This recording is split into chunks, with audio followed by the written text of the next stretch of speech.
Самбас та бүхний өнөөдрийн мэндийг хүргэе. Crypto Sales-ийн дугаар та бүхэн хүрэхэд бэлэн боллоо. За энэ 7 юу вэ да? Юу болоод байна да? За уналтыг бол угаасаа Fed-ийн нүүстэй холбож ирж илээ. Хэдийгээр нөгөө нэг яг хүүгийн төвчнөө бууруулахаар хүлээлтэнд гарсан ч гэсэндээ за Jerome Powell ах маань бол юу гэж хэлсэн бэ гэхээр за дараа онд бол бид нэг хүүг ер нь бол нэг бууруулал 2 удаа л бууруулнаа, 3 удаа бол бууруулахгүй. Ягаад гэвэл хичээл инфляц одоо 2.1 биш 2.5 мав байж өсгөхөр юм шиг харагдаж байгаа учраас бид нар бас хүүг төдийлөн бууруулах нь зохистой арга хэмжээ гэж үзэхгүй байна гэдэгтэй холбоотойгоор ер нь бол унсаан гэж үзэж байна. Ер нь бол крипто ч гэдэг нэг төрөнгийн засал тэр чигтэй юм шиг байна. Байдалтай ашиглаад яг энэ дэр хүмүүс гайхаж байгаа нь бодлого буурж гарсан гэхийн үед бол буурж гарсан энэ өөрөө сайн мэдээ. Гэхдээ араас нь ярьсан зүйл буюу саний эх оны үед бол тим ч хайхтар буулаад авах бас боломжгүй гэдэг юм ярьсан. Түүний талбарт ерөөхдөө бодлого чанга ойлгох юм байна гэдэг үднэс ерөөхдөө хүмүүс жоохон маркетинг өөдрөөр хүлээж авах байсан гэх юм уу? Тиймэрхүү үйл явдал шууллаа. За тэгээд энэ хооронд өнгөрсөн талаар бас болсон юм юу байваа гэхээр за MicroStrategy компани бас биткойн хөдөлж авсан. 15,350 ширхгийг авсан. 1.5 тэрбум орчим доллар. За ингэснээр нийтдээ энэ компанид 439 мянган биткойн хадгалагдаж байна. 45.6 тэрбум долларын үнэлгээтэй. За тэгээд дундаж үнэ нь болонгууд 61725-аар худалдаж авсан болж таарчээ. За тэгэхээр угаасаа манай крипто зах зээл өсч байгаа нэг огцон молтууд хийдэг. Та хэрвээ энэ зах зээл удаан байгаад ерөөдөө биткойныг цаашдаа хөрөнгөлүүлнэ гэж бодож байгаа юм бол MicroStrategy компани биткойн худалдаж авсан үнийн дүнгээс одоо үнийн дүнгийн дунджаас бага дүн дээр байхад нь биткойн худалдаж аваад яваад хахад ер нь ашигтай байх магадaltaй байж магадгүй байхаа гэж бодож байна. За тэгээд мэдээж энэ 7 хоногт биткойн 4.6 баг 5%, Ethereum 6 орчим уналтуудыг үзүүлээд ийм зүйл боллоо. За тэгээд уул нь MicroStrategy маань бас одоо Nasdaq 100 одоо дараа 7 хоногоос ч ер нь бол ингээд багтахаар яриа явж байгаа. За энэтэй холбоотойгоор pre-market дээр бас үнэн өссөн байгаа юм бэ нэлээ шүү. Бас том мэдээ байна те. За тэгээд энэ 7 хоногт болсон бас нэг хамгийн сонирхолтой асуулт болонгоо дахиад биткойны нийлүүлэлт талбартай асуулт явлаа. Твич дээр хөөрхөн нэг тийм хилцүүлэг үнэрсэн. За нийт нийлүүлэлт нь 21 сая гэдэг байгаа шүү дээ. Тэгвэл энэ 21 сая чинь ихсэх боломж онлын үед юу байгаа юм шүү гэдэг зүйлийг ягдсан. За тэгвэл яагаад онлын үед байгаа вэ гэхээр одоо нөгөө нэг одоо Ethereum fork гэдэг шууд нөгөө шинжилэл одоо орж ирэх юм бол одоо Ethereum классикаас Ethereum болсон шиг биткойн чинь дахиад forklоод энэ ч нийлүүлэлт нь ингээд нийлүүлэлт нь одоо хязгааргүй ч юм уу шинэ coin гараад явуул яах юм бэ гэдгсэн. Тэгэнгუთ юу яриад байгаа юм бэ? Тэгж явах юм бол тэрийг ч угаасаа биткойн гэж үзэхгүй шүү дээ гэдэг. Тийм юм байна л та. Өмнө нь бас нөгөө нэг 2016-аас 17 онд биткойны одоо нөгөө нэг блокт багтах мэдээллийн хэмжээг ихсгийа тэгэх юм бол одоо их хэмжээний гүйлэг хийх боломжтой болно. Ингээд скейл хийх боломжтой болно гэдэг энэ санал бас дэвшигдээд гэтээ энийг бол нөгөө нode runner буюу олонх нь бол дэмжээгүй.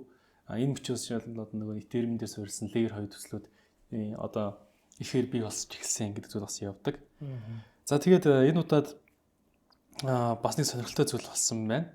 За тэр юу вэ гэдэг Emerson гэдэг коллежоос 1000 хүн судалгаа явуулахад за Америкт байгаа 5 хүн тутмын нэг нь бол ямарваа нэгэн байдлаар криптод худалдаж авсан, эсвэл хөрөнгө оруулсан, за эсвэл нэг ашиглаж үзсэн гэдэг зүйл гарч байгаа юм байна. За тэгээд үүнтэй холбоотойгоор Дональд Трампын одоо энэ байгаа үед гарч ирсэн одоо парламентд ч гэсэндээ түүхэнд байгаагүй хамгийн одоо про крипто буюу криптод илэгтэй тэм засгийн газар бол гарч ирсэн гэдэг хүлээлттэй байгаа юм байна. За гэхдээ энэ дээр нь болонгууд өөр нэг үнцгийг бас BitMEX-ийн одоо хамтран үүсгэн байгуулагч Артур Хейс хэлсэн байна. За яг одоо тэдний зүгээс юу үзэж байгаа вэ гэхээр тэгэхээр Трампын inauguration speech буюу одоо тангар хүрхслийн ёсос эхлээд биткойн болон крипто засгийн том төслүүд бол энэ уналтыг хийж эхэлнэ. Тэгэд энэ үед нь бол энээс урдж манайх бол энэ борлуулалтаа хийгээд илүү хэмд үн дээр одоо буцааж ирэх тийм юутай төлөвлөгөөтэй байгаа гэдэг зүйлийг бас ярьсан байна. Тэгвэл ер нь бол видеогийн одоо өсвөлээсэн bull market бол одоо хэдийнэ баг жил дамнаад явчлаа. За мэдээж bull run мэдээж эхэлсэн бол дуустдаг. Тэгэхээр одоо буцаад bear market буюу те peer market руугаа төлөөс ороход тун ойрхон байгаа л шүү дээ. Тэгээ саний яг гарч байгаа мэдээтэй санал нэг байгаа зүйл нь. За мэдээж Трамп гарна ETF батлагдана гэдэг том мэдээд гараад явцсан. Одоо бүх мэдээ дуусчлаа тийм. Одоо мэдээж Трамп яг тангараа өргөх үед буюу за мэдээж сургаар нь мэдээж өсцгөөцсөн. Мэдээж сэлдэ нэрвс болж магадгүй. Тэгэхээр ихэд бол Трамп тангараа өргөх буюу за 1 сар гараад за ерөөхдөө болж хуналтын орж магадгүй болов. Тэгээ одоогийн бас ханшийнхаа дүр зургийг харах юм бол за урд нь бас 69 мянга гэдэг түвшин дээр яг юу болж ирсэн бэ? Тэрнээс өмнө бас шинэ all time high хийчээд нэлээд том уналтын хөлөг орж ирээд за түүний дараагаар нэлээд төвч төстэй орж ирээд 69 мянга гэсэн түвшин тогтоож ирсэн. Тэгэхээр одоо тэр ханш маань яг одоогийн дүр зуртай яг нэлээд бас төхөө харагдаад байгаа. Тэрийг бас техник шинэ хэлэнгүү яриа гэж бодож байна. За тэгээд нөгөө талд нь XRP-г бас онцолж айгу ярины сэдв боллоо. За XRP-ийн зөвхөн RLUSD гэдэг stable coin байгаа жаа. За энэ болгонгод юугаар баталгаажсан бэ гэхээр бэлэн мөнгө болон түүнтэй адилтгагдах түргэн хөрөх чадамжтай одоо үн цааснуудаар бие backed байх юм шиг байна. За тэгэнгუთ эднийх төр юу болж байгаа вэ гэхээр Georgios Vlachos гэдэг одоо Axelar гэдэг төслийн хамтран үүсгэн болж хэлж байгаа. За XRP-г бол ингээд томоохон газар угаасаа сонирхож байгаа.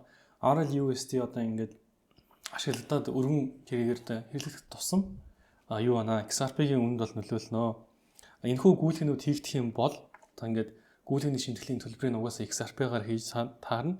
Тэгэхээр яг энэ нь бол XRP хооллорууд бол ингээд нэмж авахгүй зүгээр байж исэн ч гэсэндээ XRP шатах учраас энэ хүмүүс бол ингээд ашигтай гэдэг зүйлийг ярьсан байна. Тэгээд дээрээс нь араас нь болонгод нэмж хэлсэн зүйл нь энэ мэдэн дээр шүү. Мэдэн дээр нэмж гарч байгаа зүйл нь болонгод Wisdom Tree, Bitwise, 21 Shares, Canary Capital гэдэг олон одоо ийм газрууд XRP-гийн ETF үсгэе гэдэг хүсэлтэд өгсөн байгаа учраас ер нь бол 25 онд XRP нэлээд сайн явж магадгүй гэдэг зүйлийг хөндөж бичсэн байлээ. За гэхдээ одоо stable coin-ийн хувьд бол зөндөө олон үйлдэлүүд бас stable coin-уудаа гаргацсан зарим хөгжүүлээд явж байгаа. Тэгэхээр XRP-гийн RLUSD-ийн бас төдийлөн өсөлтөөс байж чадахгүй юу гэдэг нь бас өөр эргэлзээтэй байх. За тэгээд хэлэл ааш. Луна аягийн stable coin-тэй байсан шүү гэж. Яагаад муу амлааш. Тэгээ сонирхолтой зүйл нэг юм altcoin index гэдэг байгаа. За тэр маань бол ерөөхдөө бол 11 сараас хойш хамгийн доод түвшин буюу 49% дээр хүрлээ. За тэгэхээр ерөөхдөө бол нэг 75-аас дээш түвшин рүү гарчих юм бол altcoin season эхэлж байна гэж үздэг. Тэгээ энэ маань 11 сарын дундуур нэг халтхан дээшээ гараад буцаад доошоо ороод ирсэн. Тэгэхээр ерөөхдөө altcoin season буцаад жоохон эхлэх болоогүй болж таарж байна уу та гэсэн байдал руу нэлээд орж эхэлж байна. За дээрнээс биткойн жоохон уналтын төр зур харагдаад байгаа. Тэгэхээр ерөөхдөө бол энэ bull market-ийн үед за төдийлөн бас altcoin season болоогүй гэхэд хэцүү те. Одоо XRP өсчлөө, Solana амар өслөө. Дээр нь одоо Pepe, за янз бүрийн meme coin-ууд нэлээд өссөн. Тэгэхээр энэ нь өөрөө уламжлалт одоо хэдүүлгийн бас нэлээд сайн гэж үздэг крипто coin-ууд руу оролцгүйгээр за өөр жижиг төслүүд рүү нэлээд ороод altcoin season маань ихтэй дууссан байх үү гэдэгс айцтай бол байна даас.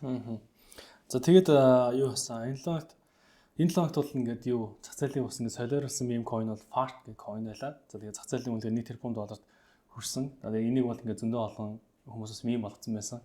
Хөрөнгөний зах зээлийг нэг тэгж амар жомлоод авах шаардлагагүй. Зах зээл өөрөөгөө ингээд жомлоод явчихсан сайн төсөлтөө өөртөө мөнгө өгөөд муудсан өөр гаргаад гэдгсэн чинь Fart coin гэдэг төсөл гарч ирсэн шууд тэрбум долларын үнэлгээтэй болцсон те.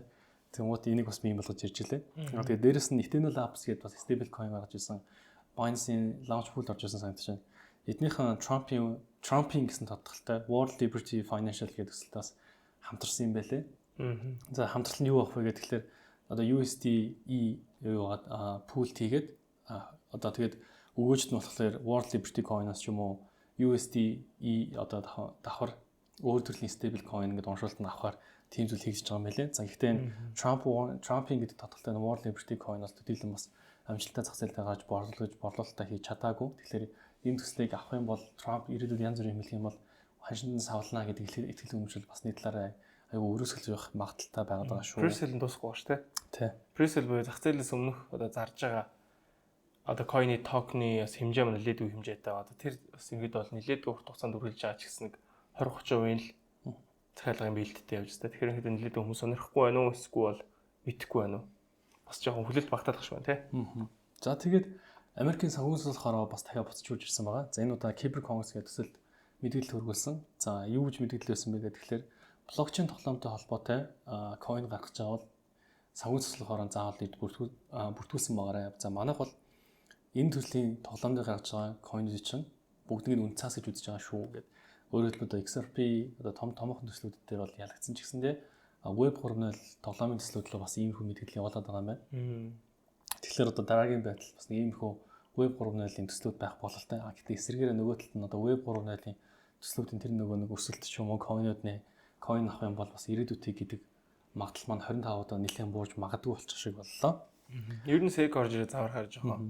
Эвгүүтэй тий. Гэхдээ бас сайн талаас нь харах юм бол XRP-г хамгийн амтхан байлгаж өгсөн зүйл бол өөрөө SEC одоо хөлбөлж хуурж штэ. Одоо XRP-д нэлээд өндөр ханшиг үзүүлж байна. Хэдэн цент байсан. Одоо $2, $3 хүрч магадгүй болчиход байна. Тэгэхээр одоо бас магадгүй нэгтлээ жоо SEC оролцолдоод SEC хэрэгэд ялагдах юм бол энэ өөрөө бас сайн мэдээ болж өрөөд авах шсэн. Нэг бас наантай цаантай ойлгох зүрх. За ингээд миний хүрх мэдээлэл энэ хүрээ дуусч байна. За тэгээд мэдээнийхээ төгсгөлд нэг сонирхолтой трейдинг хэлсэн үгийг танилцуулаад дуусгая.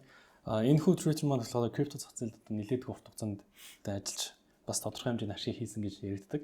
Хэлсэн үг нь юу вэ гэхээр хэрэв та энэ зах зээлд орж иж байгаа бол биткойны 2 одоо циклийг үзсээс нааш та юу ашигтай ажиллахгүй гэдэг зүйлийг хэлсэн байна. Тэгэхээр хэрэв та крипто зах зээл рүү энэ жил орж иж байгаа бол нэг цикл нь за дунджаа 4 жил үргэлжлэхэ гэдэг юм бол таны одоо ашигтай 10 жилийн дараа уулзъя. 8 жилийн дараагаас та ашиг олж эхэлнэ. Тэр одоо орж бол 10 жилийн дараа ашигад боддог ш. Нэрээ юу басан? Binance-аас нэр нэг юм уншуул зарсан. Ёо, хэрэв та манай Reflink-ээр бүртгүүлэх юм бол алжин шимтгэлээс 20% хөнгөлүүлж байгаа. За тэгээд дээрэс нь хэрэв та шинэ хэрэглэгч байгаа, шинээр Binance-ийн одоо ингээд аккаунт үүсгэж байгаа бол KYC-га хийгээд та 500 Pengu гэдэг coin-ыг авах юм байна. За 500 Pengu нь бол одоо ойролцоогоо нэг 16 орчим доллар байгаа.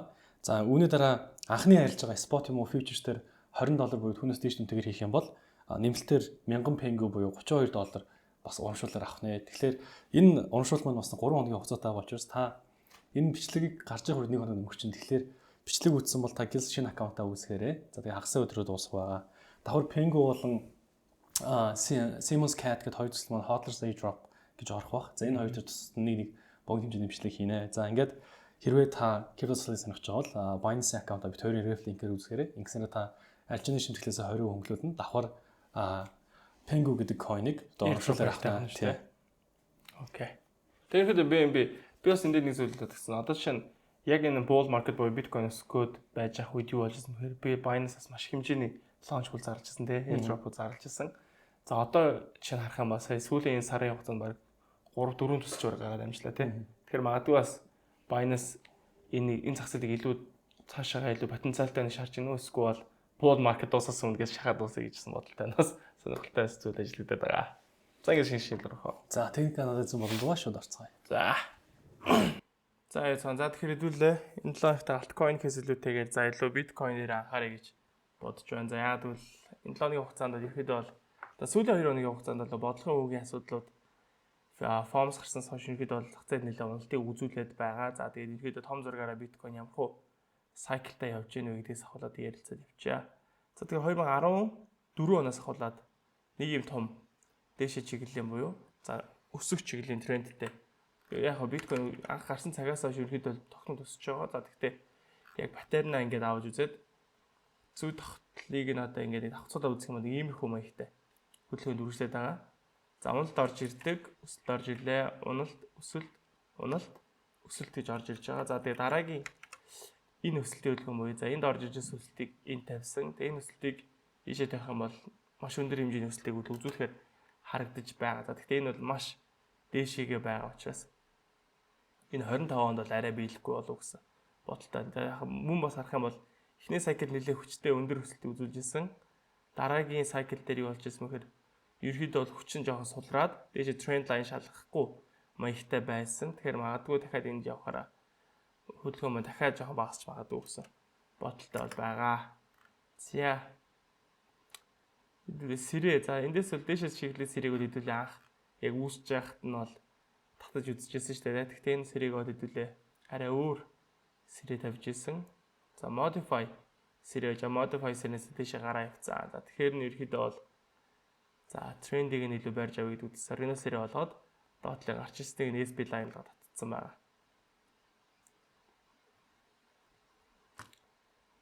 За ингээд харвал за ерөөхдөө бол энэ сэрэтэйгээ дайжгүй ажиллаж явсан. Median line дээр нэлээс хариултууд аваад энд аваад явжсэн, энд аваад явжсэн. За доошоос тэгээд pullback нь бас median line дээр савжсан. Тэгэхээр одоо дараагийн хэдүүлийн гой спортыг хаана байна вэ гэж үзвэл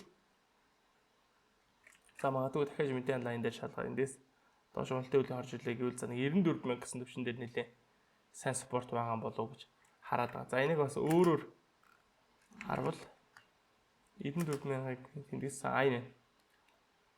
За 93 94 гэсэн зоон дээр нэлээд сайн спорт байгаа даа. За ингээ харвал энд тааз, шал, шал. За тэгэхээр дээшээ сайн гараад ирсэн. Одоо энэ дээр дахиад спортох боломжтой зэг гэх юм бол 93,900 за 94,000 гэсэн түвшиндээ нэлээд сайн спорт байгаа. За эндээс магадгүй тогтцож жагаад дээшээ чиглэлийн өсөлтөө үлгэн орж магадгүй шүү дээ. Хүлээгээд. За яагаад вэ гэвэл за мэдээж он гараад Трампыг тангараа өргөд яг альбасаар ерхийлж болно. За тэгэхээр тэр үед мэдээж дайггүй нэг пампын хөдөлгөөн орж ирээд за түүний дараагаар бол нэлээд уналтын хөдөлгөөн орж ирэх болов гэсэн хүлээлттэй бол байгаа. За энэ дэгийн bullish pattern зурцсан, bearish pattern зурцсан байгаа. Энэ доош стэрсэн. Тэнийг би түрүү мэдээнээс дээр хийжсэн нэг өмнөх all time high дээр юу болж ирсэн бэ? Тэр шиг дүр зураг үзүүлээд байгаа гэж хэлсэн те. За тэгэх юм бол түүхээ харвал за энэ бол урд нь одоо эндээс хоошоо бол ямар ч ханш байхгүй байсан гэсэн үг шүү дээ. Тэгэхээр энэ үед юу болж ирсэн бэ гэхээр за мэдээж all time high дандаа шин all time high хийж явж байгаад за энэ маань өөрөө ийм bullish bearish дээр нь зурж агаад доош стэрсэн. За доош стрээд эндээс ерөөхдөө нэлээд дахиад bearish дээр нь доош нэлээд өвчтэй болд орж ирсэн. За энэ уналтын хөдөлгөөн орж иж байж агаад дахиж өсөхдөө шинэ all time high буюу за 69,000 гэсэн түвшин дээр анх ирж ийсэн. Тэгэхээр одоо биткойн энэ түүхээ давтах юм бол дахиад нэг иймэрхүү уналтын хөдөлгөөн орж ирээ дахиж нэг иймэрхүү өсөлтийн хөдөлгөөн орж ирэх болов гэсэн таамагтай бол байгаа. За тэгэхээр энийг гişиг копидо тавьд үзье.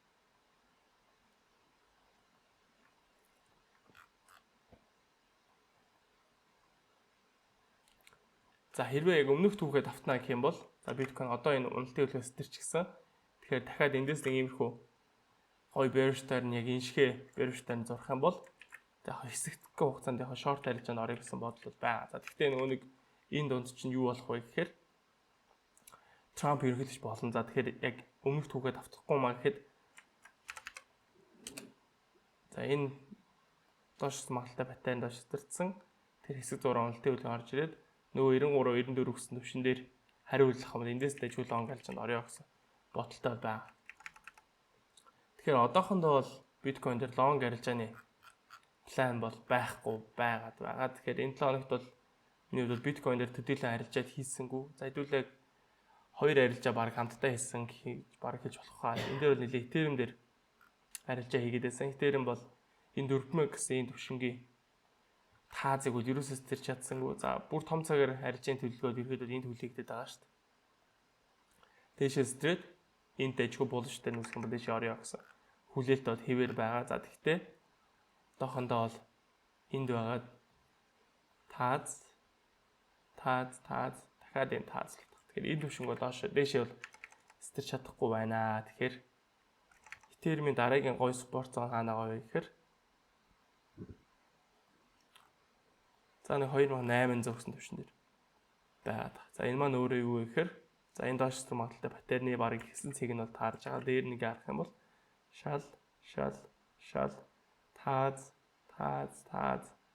За ингээд дэше ингээд стрит гараад ирсэн. Одоо эндээс ингээд дайггүй pullback руу орж ирэх юм бол эндээс стрит орж магадгүй. За тэгэхээр одоо дээдлийн long арилжааны хүлээлтийг баг ийшээгээ тавьж болохоор харагдаад байгаа миний хувьд бол. За яг мэдэнэс дээр хэлжсэн нөгөө нэг Nasdaq-т MicroStrategy компани орох гээд байна гэсэн мэдээ маань баг орчих шиг болно лээ, баг батлагдах шиг болсон. Тэгэхээр одоо бол миний хувьд Ethereum дээр long арилжааны хүлээлт бол энэ дээр байгаа. За баг цаг руу орлооч. Баг цаг руу орж хараад за ерөөхдөө бол таргетыг энэ дээр нэгж бодож байгаа учраас за эндээс дайггүй доош магталтай паттерн үүсгэх юм бол эндээс short арилжаанд орж аваад за ашиг бол 2800 орчим дээр авъя гэж бодож байгаа. Хэрвээ доош уналтын хөдөлгөөн орж ирэх юм бол за тэгээ 2800-аас харин эргээгээд дэше long арилжаа хийя гэсэн иймэрхүү плантай бол байгаа. Тэгэхээр одоо энэ иймэрхүү паттерн зурж ин шарж байна. Тэгэхээр энийг одоо дугаар орж явах үед дайггүй паттерныг дүүрж авах. Тэгэхээр иймэрхүү паттерн үсэд орох юм бол арилжааны 3 оролттой хийгээ явчихна гэсэн. Short арилжаанд дээрээс нь risk entry. За risk entry хийж чадаагүй бол strict entry хийгээд паттерныхаа дээр stop loss. За эсвэл паттерн доошо straight pullback хөдөлгөөн дээрээс нь дахиад short арилжаа. Тэгээ паттерныхаа дээр stop loss тавьж өгөөд за TP-г бол мэдээж stop loss тавьсан цэгээсээ хэмжээгээр буюу за нөгөө risk reward сайн тооцоод 2840 руу шорт арилжаа хий гэсэн. Иймэрхүү арилжааны төлөвлөгөөтэй бол байна. За тэгэхээр энэ бол биткойн, Ethereum хоёр дээр илүү голчлоод фокуслсан дээр баха. Тэгэхээр одоо л альткойнууд бол мэдээжгүй хүчтэй уналтын төлөвлөгөөнтэй байгаа. Тэгэхээр илүү биткойн, Ethereum хоёр дээр арилжаас нь арай илүү бага рисктэй боломжтой шүү гэж хэлмээр байна. За магадгүй биткойн маань за нэг том цагийнхаа спортоор хариу авах үед нь за магадгүй эндээс нэг альткойнуудыг илүү бага зэрэг цуглуулах. За эндээс нэг альткойн сизон эхэлж магадгүй гэдэг үднэс биткойн 94,000 болох үед за мэдээж альткойнууд бол нэлээд хямдхан болох магадaltaй учраас тэр үед нь илүү цуглуулалт ээж байхаа гэсэн бодолтой бол байна. За тэгээ мэдээж арилжааны шийдвэрийг өөртөө гаргаарай. Мөн бас алдагдлаа өөртөө хариуцах учраас бас бүгд өөрөөсөө шийдвэртэй хариуцлагатай андараа шилмээр байна. За ингээд дараагийн дугаар уулзлаа. Баярлалаа. Баяр та.